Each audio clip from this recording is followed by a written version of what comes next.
ಎಲ್ಲರಿಗೂ ನಮಸ್ಕಾರ, ಸಸ್ನೇಹ ಪ್ರಣಾಮಗಳು. Doctor B T Rudresh sir, ನಿಮ್ಮ ಹತ್ರ ಕೇಳಬೇಕು. ಎಷ್ಟೋ ಜನರು ಆಗಮಿಸ್ತಾರೆ. ಪೀಪಲ್ ಸೇ ದ್ಯಾಟ್ ಸ್ಪೆಷಲಿ ಒಂದು ಸಮಸ್ಯೆ which many people feel is, ಕಾಯಿಲೆ ಒಂದು ಸಲ ಬಂದ ಮೇಲೆ ಜನರಿಗೆ ಒಂದು ಆತ್ಮವಿಶ್ವಾಸ ಕುಗ್ಗಿ ಹೋಗುತ್ತೆ. ಬರಲಿಕ್ಕೂ ಮುಂಚಿತವಾಗಿ, for example, if I just take ದಿನ್ ಎಕ್ಸಾಂಪಲ್ ಆಫ್ ಸೋರಿಯಾಸಿಸ್, ಇದು ದೈಹಿಕವಾಗಿ ಮನುಷ್ಯನನ್ನು ಕುಗ್ಗಿಸೋದಕ್ಕಿಂತ ಮಾನಸಿಕವಾಗಿ ಹೆಚ್ಚು, ಭಾವನಾತ್ಮಕವಾಗಿ ಹೆಚ್ಚು ಕುಗ್ಗಿಸುತ್ತೆ. ಹೊರಗೆ ಬರೋದನ್ನು ನಿಲ್ಲಿಸ್ಬಿಡ್ತಾರೆ. ಇಂಥ ಸಮಯದಲ್ಲಿ ಒಬ್ಬ ಪೇಷಂಟ್ ನಿಮ್ಮ ಬಳಿ ಬಂದಾಗ ನಿಮ್ಮಲ್ಲಿರುವಂಥ ಒಂದು ಆಧ್ಯಾತ್ಮ ಶಕ್ತಿಯನ್ನು ಅವರಿಗೆ ಹೇಗೆ ತುಂಬ್ತೀರಾ? Because many things start from gut ಅಂತ ಹೇಳ್ತೀವಿ. ಈವನ್ ಸೋರಿಯಾಸಿಸ್, ನಾವು ಇತ್ತೀಚಿನ ಹೆಚ್ಚಿನ ಒಂದು ಜನಸಂಖ್ಯೆಯಲ್ಲಿ ನೋಡ್ತಿರೋದು anxiety issues, gut health issues. ಇದರಿಂದ ಅನೇಕ ಕಾಯಿಲೆಗಳು ಬರ್ತಿದೆ ಅಂತಾರೆ. ಗಟ್ ಹಾಗೂ ಆಧ್ಯಾತ್ಮ, ಇದನ್ನು ನಾವು ಸರಿತೂಗಿಸಬಹುದಾ? ಇವೆರಡೂ ಒಂದೇನಾ? ಗಟ್ ಇಸ್ ಅ ಸೆಕೆಂಡ್ ಬ್ರೈನ್ ಅನ್ನೋದನ್ನು ನಾವು ವಿಜ್ಞಾನದ ಭಾಷೆಯಲ್ಲಿ ಕಂಡುಕೊಂಡಿದ್ದೀವಿ. ಬಟ್ ಭಾರತದ ಆತ್ಮವೇ ಆಧ್ಯಾತ್ಮ ಆಗಿರೋದ್ರಿಂದ how do you want to sum up this spirituality and science? Thank you Prashanth and team. ಈ ಸಂಜೆ ನನ್ನೆಲ್ಲ ವೃತ್ತಿ ಸೋದರರ ಮಧ್ಯೆ ನನ್ನೂ ಒಂಚೂರು ಮಾತಾಡೋಕ್ಕೆ ಬಿಟ್ಟಿದ್ದು ಮತ್ತು ಕರೆದಿದ್ದು, ಜೊತೆಗೆ ನಮ್ಮೆಲ್ಲರ ನಮ್ಮನ್ನೇನೋ ದೊಡ್ಡವರು ಅಂತ ಈ ಕಡೆ ಕೂರಿಸಿದ್ದಾರೆ, ಅಲ್ಲಿ ಕೂತಿರೋರು ಎಲ್ಲರೂ they are more equal than me, I am sure. ಅವು ಬಿಟ್ಟರೆ ನೀವು ಅವರೆಲ್ಲರೂ ಇಲ್ಲಿ ಕೂತ್ಕೊಳ್ಳೋವಷ್ಟು, ನಮಗಿಂತ ಚೆನ್ನಾಗಿ ಮಾತಾಡೋವಷ್ಟು ಡಾಕ್ಟ್ರುಗಳು ಅಲ್ಲಿ ಕೂತ್ಕೊಂಡಿದ್ದಾರೆ.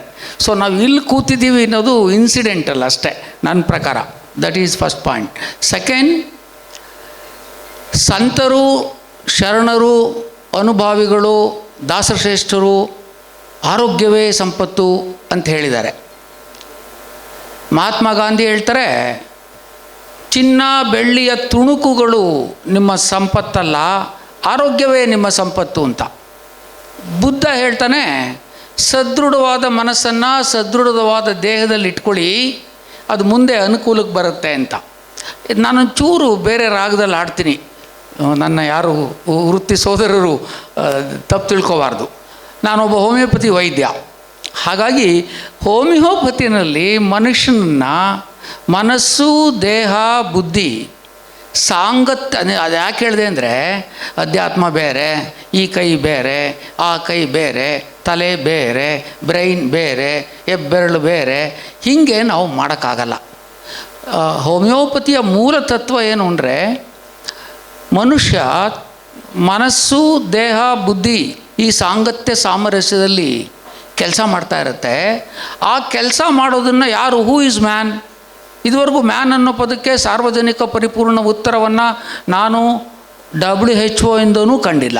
ಯಾರು ಮನುಷ್ಯ ಅಂದರೆ, ಕಣ್ಣ, ಕಿವಿನ, ಮೂಗ, ತಲೆನ, ಅಥವಾ ಈ 32 ಜನ ಸೇರಿ ಮುಟ್ಬಿಟ್ರೆ ಆಗ್ತಾನಲ್ಲ ಅವನ? ಯಾರು ಇವನು? ನಾವು ಹೇಳ್ತೀವಿ ಮನುಷ್ಯ ಒಂದೇ, ಮನಸ್ಸು, ದೇಹ, ಬುದ್ಧಿ ಒಂದೇ. ಇದನ್ನು ನಮ್ಮಲ್ಲಿ ಬಹುಶಃ ಭಾರತದಲ್ಲಿ ಪ್ರಾಣ ಅಂತಾರೆ, ನಮ್ಮಲ್ಲಿ ವೈಟಲ್ ಫೋರ್ಸ್ ಅಂತೀವಿ. What is the missing factor between the dead and the living ಅಂದರೆ, 5 ನಿಮಿಷ ಹಾರ್ಟ್ ನಿಂತೋಗ್ಬಿಟ್ರೆ, 12 ನಿಮಿಷ ರೆಸ್ಪಿರೇಷನ್ ನಿಂತೋಗ್ಬಿಟ್ರೆ ಸತ್ತೋದ್ನಾ? ಹಠಯೋಗಿಗಳು 15 ನಿಮಿಷ 20 ನಿಮಿಷ ನಿಲ್ಲಿಸ್ತಾರೆ. ಗಂಟೆಗಳಗಟ್ಟೆ ಹಾರ್ಟ್ ನಿಲ್ಲಿಸೋರು, ರೆಸ್ಪಿರೇಷನ್ ನಿಲ್ಲಿಸಿದವರು ಇದ್ದಾರೆ. ಹಾಗಾದರೆ ಅವ್ನು ಸತ್ತೋದ್ರು ಅಂತ ಡಿಕ್ಲೇರ್ ಮಾಡಿಬಿಡೋದಾ? So what is that missing factor between the dead and the living? ಅದನ್ನು ನಾವು ವೈಟಲ್ ಫೋರ್ಸ್ ಅಂತ ಕರಿತೀವಿ ಹೋಮಿಯೋಪತಿನಲ್ಲಿ. ಇಂಡಿಯಾದಲ್ಲಿ ಪ್ರಾಣ ಅಂತ ಕರೀತಾರೆ, ಚೈನಾದಲ್ಲಿ ಚಿ ಅಂತ ಕರೀತಾರೆ. ಈಗ ಎಲ್ಲರೂ ಒಪ್ಕೊಳ್ತಾ ಇದ್ದಾರೆ, ಅಲ್ಲೇನೋ ಒಂದು ಎನರ್ಜಿ ಇದೆ ಕಣಯ್ಯ, ಅದೇ ಬಯೋ ಎನರ್ಜಿ ಅಂತ. ಈಗೆಲ್ಲ ಸಾಧನ ಸಲಕರಣೆಗಳು, ಸವಲತ್ತು ಸೌಲಭ್ಯಗಳು ಒಂಥರ ಕಣ್ಣಿಗೆ ರಾಚೋ ಹಂಗೆ ಅಲ್ಲೆಲ್ಲ ನಡೀತಾ ಇರೋದು. ಆರ್ಟ್ ನಿಮ್ದು ಇದ್ರ ಮೇಲೆ ತೋರಿಸ್ಬಿಡ್ತಾರೆ ಇವಾಗ, ಜಗಮಗ. ಸೊ ನಮಗೆ ನಡೀತಾ ಇರೋದೆಲ್ಲ ಕಾಣಿಸುತ್ತೆ ಕಣ್ಣಲ್ಲಿ, ನಡೀದೇ ಇರೋದೇ ಕಾಣಿಸ್ಬೇಕಾಗಿರೋದು.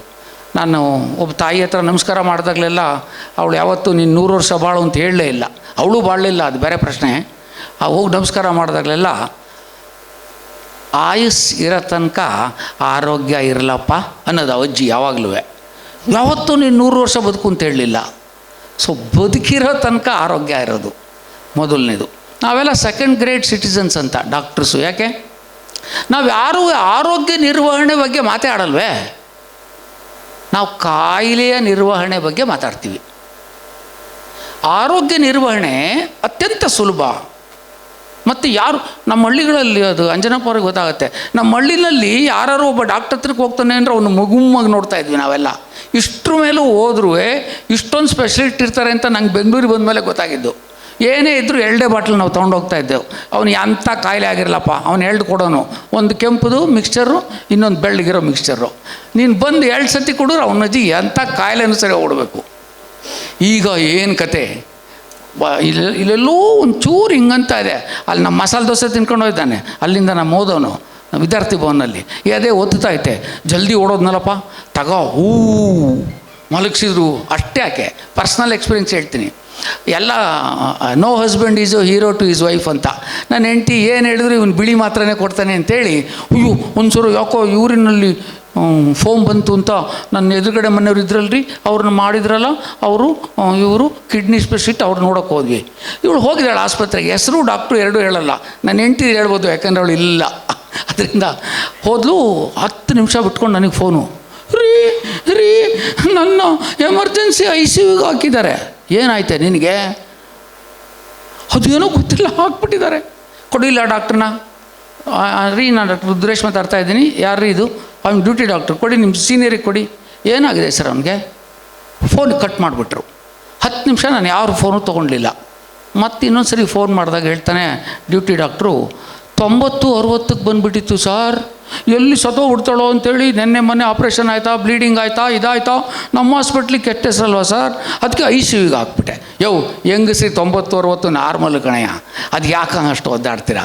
ಅವಳನ್ನ ಬಿಟ್ಟು ಕಳಿಸ್ಬಿಡಿ. ಫಸ್ಟು ಬಿಟ್ಟು ಕಳಿಸ್ದೆ. ಆದರೂ 5,000 ರೂಪಾಯಿ ಚಾರ್ಜ್ ಮಾಡಿದರು ಪಾಪ. ಅವಳದ್ದು ಅಷ್ಟೇ ಅಂತ ತೊಗೊಂಡೋಗಿದ್ದು, ಒಂದು 5,000 ಏನೋ ಇತ್ತು, ಅಷ್ಟೇ ತೊಗೊಂಡೋಗಿದ್ಲು. ಇಲ್ಲದೇ ಇದ್ದಿದ್ದರೆ, ಒಬ್ಬ ಆರ್ಡಿನರಿ ಪೇಷಂಟ್ ಆಗಿದ್ದಿದ್ದರೆ ನನ್ನ ಪ್ರಕಾರ ಅವ್ರನ್ನ ICUಲಿ 2 ದಿವಸ ಇಟ್ಕೊಂಡು, ಇದು ಪ್ರಶ್ನೆ ಇಷ್ಟೇ ಮಿತ್ರರೇ. ನಾನು ಯಾಕೆ ಈ ಮಾತು ಹೇಳ್ತಾ ಇದ್ದೀನಿ ಅನ್ನೋದು ಈ ವೇದಿಕೆ ಮೇಲೆ ಇಷ್ಟೇ. ಅವ್ರು ಹೇಳ್ದಂಗೆ ಜನ ನಮ್ಮನ್ನು ದೇವರು ಅಂತ ಭಾವಿಸ್ತಾರೆ. ನಿಮ್ಮ ಹೆಂಡತಿ, ನಿಮ್ಮಮ್ಮ, ನೀವಿಲ್ಲದೆ ಇದ್ದಾಗ ಇನ್ನೊಬ್ಬ ಡಾಕ್ಟ್ರ್ ಹತ್ರಕ್ಕೆ ಹೋದಾಗ ಅವನು ನಿಮ್ಮ ಹೆಂಡತಿ ನಿಮ್ಮಮ್ಮನ್ನ ಹೆಂಗೆ ನೋಡ್ಕೋಬೇಕು ಅಂತ ನೀವು ಬಯಸ್ತಿರೋ ಹಾಗೆ ಇನ್ನೊಬ್ಬರ ಹೆಂಡತಿ ಇನ್ನೊಬ್ಬರಮ್ಮ ನಿಮ್ಮ ಹತ್ರ ಬಂದಾಗ ನೋಡ್ಕೊಳ್ಳೋವಂಥ ಬುದ್ಧಿನ ನಾವು ಕಲ್ತ್ಕೋಬೇಕು. ಇಲ್ಲದೇ ಇದ್ದರೆ ಅದು ನಿಜವಾಗ್ಲೂ ಒಂದು ದಿವಸ ಐ ಡೋಂಟ್ ನೋ ಡಾಕ್ಟರ್ ಸ್ಥಿತಿಗೆಲ್ಲ ಮೊದಲೆಲ್ಲ ನಮಸ್ಕಾರ ಹೇಳೋರೆಲ್ಲ ಈಗಿಲ್ಲ, ಸುಮ್ಮನೆ ಹಿಂಗಂತಾರೆ. ಯಾಕೆ ದುಡ್ಡು ಕೊಡಲ್ವಾ? ಮೊದಲೆಲ್ಲ ಕಾಲಿಗೂ ಬೀಳಕ್ಕೆ ಬರೋರು. ಇದನ್ನು ಫೀಸ್ ತೊಗೊಂಡಿಲ್ವಾ? 1,500,000. 3 ನಿಮಿಷ ಮಾತಾಡಲಿಲ್ಲ ಗುರು. ಅವಳ್ಯಾರೋ ಒಬ್ಬ ಡಾಕ್ಟ್ರ್ ಅಂತ ಹೇಳ್ತಾಳೆ, ಹೇಳ್ತಾಳೆ ನಾನಿನ್ನೂ ಹೇಳ್ತಾ ಇದ್ದೆ, ಅಷ್ಟೊತ್ತಿಗೆ ಅವ್ರು ಬರೆದು ಎದ್ದೋಗ್ಬಿಟ್ರು. ಅಲ್ಲ ಸರ್ ಇನ್ನೂ ಹೇಳೋದಿದೆ, ಈಗ ತಗೊಳ್ಳಮ್ಮ ಫಸ್ಟು 3 ನಿಮಿಷ ತೊಗೊಂಡಿಲ್ಲ. ಮಿತ್ರರೇ, ಪ್ರಶ್ನೆ ಎಷ್ಟೋ ಸರಿ ಎಲ್ಲದಕ್ಕೂ ಔಷಧಿ ಕೊಟ್ಬಿಡೋನು ಡಾಕ್ಟ್ರಲ್ಲ. ಹೋಮಿಯೋಪತಿಲಿ ನಾವು ಹೇಳ್ತೀವಿ, naming a disease, giving 1 medicine to 1 disease is not a doctor, is a peddler of medicine ಅಂತ.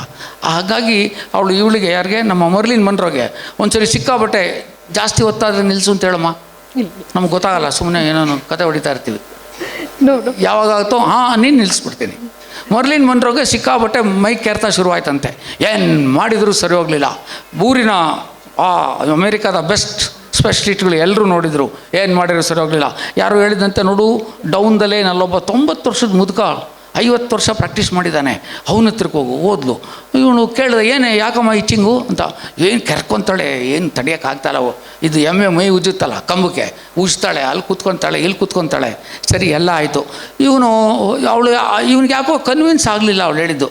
ನೀವು ಒಂದು ಕೆಲಸ ಮಾಡು, ಇದೊಂದು ಔಷಧಿ ಕೊಡ್ತೀನಿ, 3 ದಿವಸ ತೊಗೊಂಡು ಬಾ, ಅಲ್ಲ ನಾಳೆ ಸಾಯಂಕಾಲ ಬಾ. ಬರಬೇಕಾದ್ರೆ ನೀನು ಬೆಳಿಗ್ಗೆ ಎಷ್ಟು ಗಂಟೆಗೆ ಹೇಳ್ತೀಯಾ, ರಾತ್ರಿ ಎಷ್ಟು ಗಂಟೆಗೆ ಮಲಗ್ತೀಯಾ, ಮಿನಿಟ್ ಟು ಮಿನಿಟು ಈ ರಾಜಭವನದವ್ರಿಗೆ ಕೊಡ್ತೀವಲ್ಲ, ಮಿನಿಟ್ ಟು ಮಿನಿಟ್ ಏನು ಮಾಡ್ತೀರಾ, ಯಾವಾಗ ಎದ್ದು ನಿಂತ್ಕೊತೀರಾ, ಯಾವಾಗ ಕೈ ಎತ್ತೀರಾ, ಅದೆಲ್ಲ ಬರ್ಕೊಂಬ ಅಂದ. ಸರಿ, ಅವಳು ಮಾರನೇ ದಿವಸ ಎಲ್ಲ ಬರ್ಕೊಂಬಂದ್ಲು. ಸರಿ, ಇವನ್ನೆಲ್ಲ ನೋಡ್ದ. ಎಲ್ಲ ನೋಡ್ಬಿಟ್ಟು ಒಳಗಡೆ ಹೋಗಿ ಒಂದು ಚಿಕ್ಕ ಬಾಟ್ಲಲ್ಲಿ ಒಂದಿಷ್ಟೇ ಮೆಡಿಸನ್ ತಂದ, ಅವಳಿಗೆ ಕೊಟ್ಟ. ನೋಡು, ಬೆಳಿಗ್ಗೆ 8 ಗಂಟೆಗೆ ಬಾತ್ ಟಬ್ಗೆ 3 ತೊಟ್ಟು ನೀರು ಹಾಕಿ ಸ್ನಾನ ಮಾಡಬೇಕು. ರಾತ್ರಿ 8 ಗಂಟೆಗೆ 3 ತೊಟ್ಟು ಹಾಕಿ ಸ್ನಾನ ಮಾಡಬೇಕು. 1 ವಾರ ಮಾಡಿ ಬಾ ಅಂದ. 1 ವಾರ ಮಾಡಿ ಬಂದ್ಲು. ಮರ್ಲಿನ್ ಮನ್ರೋ ತುರಿಕೆ ಮಂಗಮಾಯ ಆಗೋಯ್ತು. ಆ ಊರಿನ ಎಲ್ಲ ಡಾಕ್ಟ್ರಿಗೂ ನಾನು ಮಾಡದೇ ಇರೋದು ಇವನು ಹೆಂಗೆ ಮಾಡ್ದ, ಅದು ನಮ್ಮಲ್ಲಿ ಮಾಡ್ತೀವಲ್ಲ ಎಲ್ಲ, ಅವನೇನು ಬಿಟ್ರಿ ನಂಗೆ ಗೊತ್ತಿಲ್ವಾ, ಅವ್ನು ಇಲ್ಲದೇ ಇದ್ದಾಗ ಅವ್ನು ಹೇಳ್ತೀನಿ ಅಂತಕ್ಕೆ ಬರ್ತಾಳೆ. ನೀವು ಒಳ್ಳೆ ಚೆನ್ನಾಗಿ ಹೇಳ್ತೀರಾ, ನಿಂಗೆಲ್ಲ ಕೊಚ್ಕೊತೀವಿ ನಾವು. ಇರಲಿ, ಅವಳಿಗೆ ಎಲ್ಲ ಡಾಕ್ಟ್ರು ಆ ರೋಡಲ್ಲಿ ಇದ್ದವನೇ ಹೋಗಿ ಕೇಳ್ದ, ಅಲ್ರಿ ನಾವೆಲ್ಲ ಕೊಟ್ವಿ, ಆಗಲಿಲ್ಲ, ನೀವೇ ಕೊಟ್ರೆ ಅವನ ಡೇ ಟು ಡೇದು ಬೆಳಿಗ್ಗೆಯಿಂದ ಸಾಯಂಕಾಲದವರೆಗೂ ಓದಿದ್ರೆ ಅವಳು ಅಜ್ಜಿ ಸ್ನಾನನೇ ಮಾಡಿಲ್ಲ ಅವಳು 15 ದಿವಸದಿಂದ, ಅದಕ್ಕೆ 3 ದಿವಸ ಸ್ನಾನ ಮಾಡು ಅಂತ ಕೊಟ್ಟೆ. ಸೊ ಎಷ್ಟೋ ದೊಡ್ಡ ದೊಡ್ಡ ತೊಂದರೆಗಳಿಗೆ ಬಹಳ ಸಾರಿ ಸಿಂಪಲ್ಲಾಗಿ ನಿಮ್ಮ ಕಣ್ಣೆದುರಿಗೆ ಸಿಗುತ್ತೆ. ಸರ್ ವಿಲಿಯಂ ಮಾಸ್ಲರೇ ಹೇಳ್ತಾನೆ, just listen to patient, he is telling his diagnosis. ನಾವು ಕೇಳೋದೇ ಅಲ್ವಾ, ನೀನೇನು ಹೇಳಿದೆ ತಡಿ, ಆ ಟೆಸ್ಟು ಈ ಟೆಸ್ಟು ಈ ಇನ್ವೆಸ್ಟಿಗೇಷನ್ಸು ಇದೆಲ್ಲ ಮಾಡಿ ಅದಕ್ಕೆ ಔಷಧಿ. ಇನ್ವೆಸ್ಟಿಗೇಟ್ ಬೇಸ್ಡ್ ಪ್ರಿಸ್ಕ್ರಿಪ್ಷನ್ಸನ್ನು ಐ ಥಿಂಕ್ ನಾವು ಜನರಿಗೆ ನಾವು ಮೋಸ ಮಾಡ್ತಾಯಿದ್ದೀವಿ. ಅವರು ನಮ್ಮನ್ನು ದೇವರು ಅಂತ ಹೇಳಿ ಬರ್ತಾನೆ ಒಳಗಡೆ ಬರುವಾಗ. ಇದೇ ರೋಗಿ ಒಳಗಡೆ ಬಂದು ನಿಮ್ಮನ್ನು ನೋಡಿ 1000ನೋ 2000ನೋ ಫೀಸ್ ಕೊಟ್ಟು ಹೊರಗಡೆ ಹೋದ್ಮೇಲೆ, ಕ್ಲಿನಿಕ್ಕಿಂದ ಹೊರಗಡೆ ಹೋದ್ಮೇಲೆ, ನಿಮ್ಮ ಆಸ್ಪತ್ರೆಯಿಂದ ಹೊರಗಡೆ ಹೋದ್ಮೇಲೆ ಅವನು ಲೋಫರ್ ಅಂತ ಬೈಬಾರ್ದು ನಮ್ಮನ್ನು. ಆ ಮಟ್ಟಿನ ಶಿಸ್ತು ನಮ್ಮ ವೈದ್ಯರಲ್ಲಿ ನಾವು ಬೆಳೆಸ್ಕೊಳ್ಳಬೇಕು. ನಮ್ಮನ್ನು ಯಾರೂ ನೋಡದೇ ಇದ್ದಾಗ ನಾವು ಹೆಂಗೆ ಬಿಹೇವ್ ಮಾಡ್ತೀವೋ ಅನ್ನೋದು ನಮಗೆ ಸೇರುತ್ತೆ. ನಮಗೆ ಗೊತ್ತು, ನೀವು ಹೇಳ್ದಂಗೆ ಸಾವು ಗೀವು ಡೋಂಟ್ ವರಿ, 5 ವರ್ಷ ಏನೂ ಆಗಲ್ಲ ಅಂತಾನೆ ಆ ಡಾಕ್ಟ್ರೇ ಹೋಗ್ತಾ ಸತ್ತೋಗ್ಬಿಟ್ಟ. ಇವನಿಗೇನು ಕೇಳೋದಿಲ್ಲಿ. ಅಕ್ಕ ಅದಕ್ಕೆ ಹೇಳ್ತಾಳೆ, ಆವ ವಿದ್ಯೆ ಕಲಿತಾರೇನು ನೀನು, ಸಾವ ವಿದ್ಯೆ ಕಲಿಯಲಿಲ್ಲ ಅಂತ. Very simple as that. ಅದು ನಮ್ಮ ಕೈಲಿಲ್ಲ, ಇರೋವರೆಗೂ ನೋಡ್ಕೊಳ್ಳೋದು ನಮ್ಮ ಹತ್ರ ಇದೆ.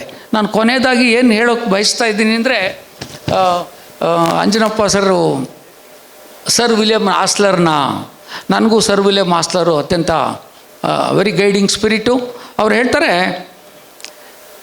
The good physician treats the disease, the great physician treat the patient who has the disease.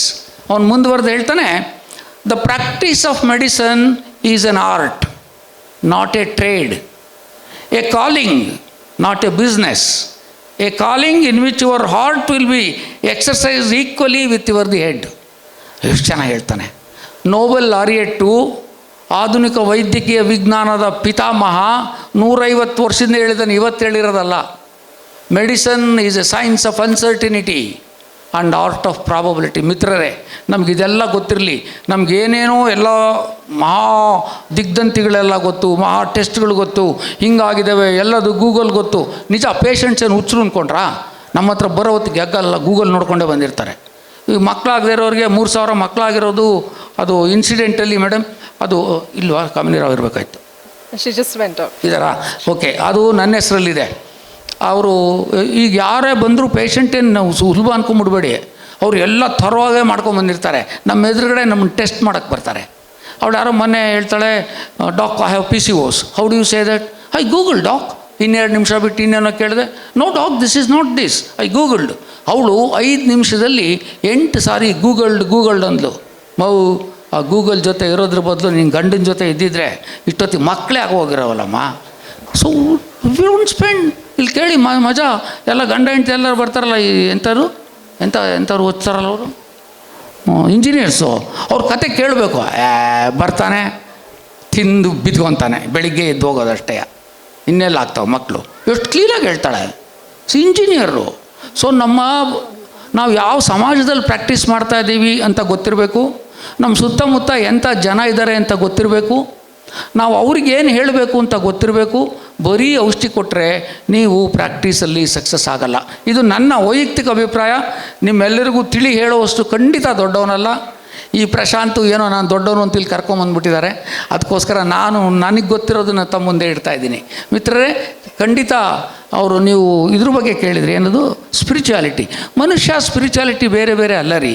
ಯೋಗ ಅಂದರೆ ಕಾಲೆತ್ಬಿಟ್ಟು ತಲೆ ಮೇಲೆ ಹಾಕ್ಕೊಂಬಿಡೋದು, ಮೂಗೊಳಗೆ ಹಾಸಿ ಕಡೆಗೆ ಹಾಕ್ಕೊಂಬಿಡೋದು ಅಲ್ಲ. Yoga is the way of life. ಸುಳ್ಳು ಹೇಳಬಾರ್ದು, ಮೋಸ ಮಾಡಬಾರ್ದು, ಸ್ಕೆಚ್ ಮಾಡಬಾರ್ದು, ನಿಮ್ಮ ಮನೆಯವ್ರಿಗೆ ಮೋಸ ಮಾಡಬಾರ್ದು, ಪೇಷಂಟಿಗೆ ಮೋಸ ಮಾಡಬಾರ್ದು. ಅದು ವೇ ಆಫ್ ಲೈಫ್ ಯೋಗ. ಎಷ್ಟು ಹೇಳ್ತಾರೆ ಯೋಗದ ಬಗ್ಗೆ. ಯೋಗ ನಿಜವಾದ ಅರ್ಥದಲ್ಲಿ ನಾವು ಅದನ್ನು we have reduced it to physical exercise. ಅದಕ್ಕೆ ಇಳಿಸ್ಬಿಟ್ವಿ. ನೋ, ಹಂಗಲ್ಲ.